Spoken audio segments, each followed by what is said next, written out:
एक तरफ जहां इजराइल ने पहली बार तैनात किया है सी डोम डिफेंस सिस्टम, क्या है ये और कैसे काम करता है, तो वहीं दूसरी तरफ भारत में रिमिटेंस का खजाना खुला है। जानेंगे भारत में ताबड़तोड़ छप्पर फाड़ खजाना कहां से आ रहा है, तो वहीं ताइवान की कंपनी टाटा ग्रुप खरीद रही है। कौन सी है ये कंपनी? जियोपॉलिटिक्स में बहुत कुछ चल रहा है, हमेशा की तरह जानने को मिलेगा बहुत कुछ। आइए जानते हैं इन खबरों को विस्तार से। इजराइल ने पहली बार सी डोम डिफेंस सिस्टम की तैनाती की है। इजराइल की ओर से मंगलवार को इसकी जानकारी देते हुए कहा गया कि पहली बार दक्षिणी शहर एलियट के पास सी डोम तैनात किया गया है। इजराइल ने अपने हवाई क्षेत्र में प्रवेश करने वाले संदिग्ध टारगेट को रोकने के लिए ये रक्षा प्रणाली तैनात की है। सी डोम आयरन डोम वायु रक्षा प्रणाली का एक नौसैनिक संस्करण है।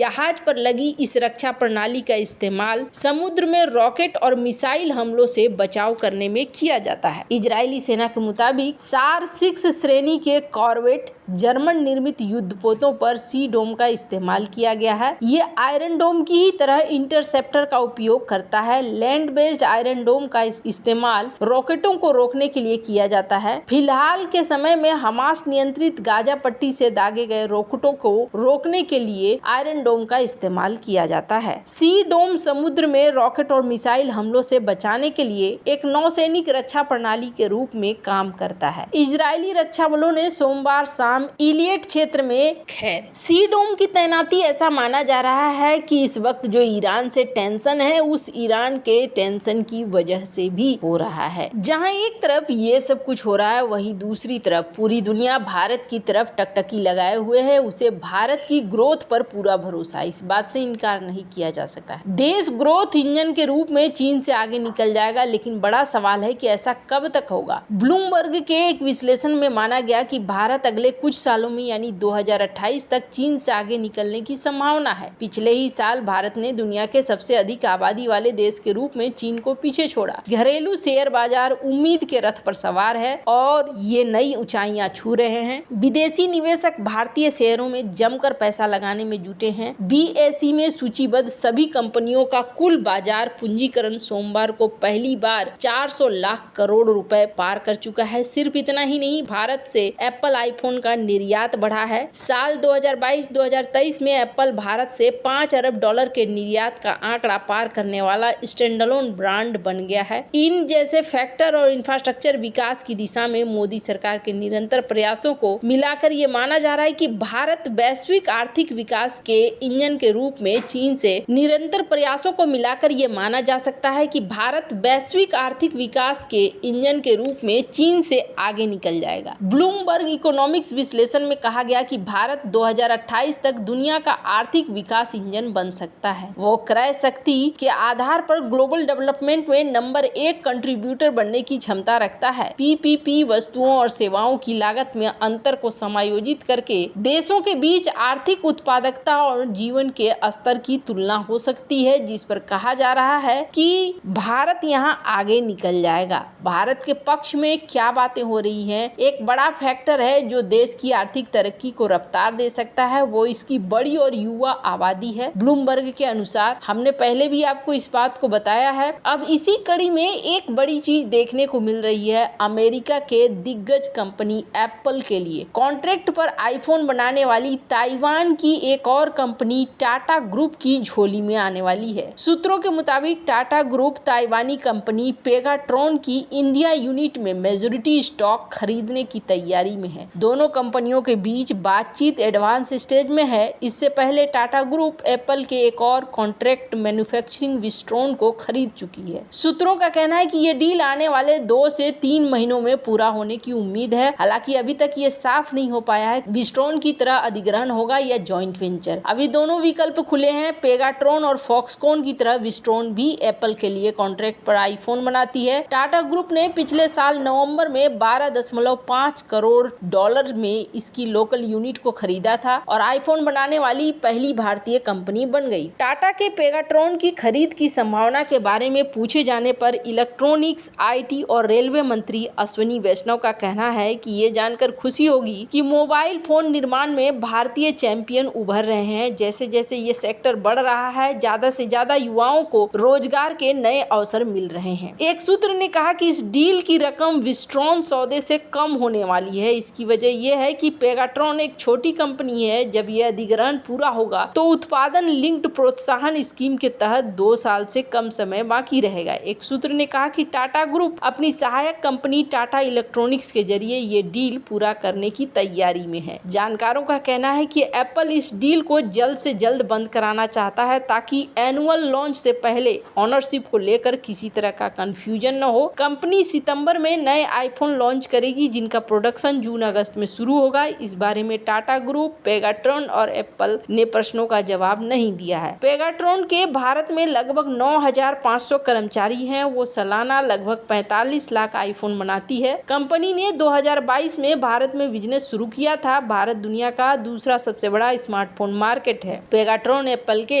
3 कॉन्ट्रैक्ट मैन्युफैक्चरर में से एक है जिन्हें स्मार्टफोन पीएलआई स्कीम के तहत चुना गया, लेकिन इसे केवल 4 साल ही फायदा मिलेगा क्योंकि उसने फॉक्सकॉन और विस्ट्रॉन की तुलना में 1 साल बाद निर्माण कार्य शुरू किया। कंपनी ने पीएलआई स्कीम के तहत फाइनेंशियल ईयर 23-25 के बीच 1132 करोड़ रुपए का निवेश का वादा किया था। अभी भारत में अधिकांश आईफोन फॉक्सकॉन बनाती है। सूत्रों के मुताबिक अगर टाटा और पेगाट्रॉन की डील होती है तो पेगाट्रॉन के कर्मचारी नई यूनिट में चले जाएंगे। एक सूत्र ने कहा कि एप्पल भारत में अपना बिजनेस बढ़ाना चाहता है और टाटा द्वारा पेगाट्रॉन का अधिग्रहण इसी योजना का हिस्सा हो सकता है। एप्पल चीन में इसी रणनीति के तहत काम करती है जहां 90% आपूर्तिकर्ता चीनी है। वियतनाम का मामला अलग है क्योंकि वहां कोई मजबूत कंपनी नहीं है। कंपनी वियतनाम में आईपैड और मैक पर्सनल कंप्यूटर बनाती है, लेकिन वहां आईफोन नहीं बनाए जाते हैं। वियतनाम को भी ये एक तगड़ा वाला झटका है जो भारत की तरफ से दिया जा रहा है। वैसे बात करें तो इस वक्त चारों तरफ भारत के लिए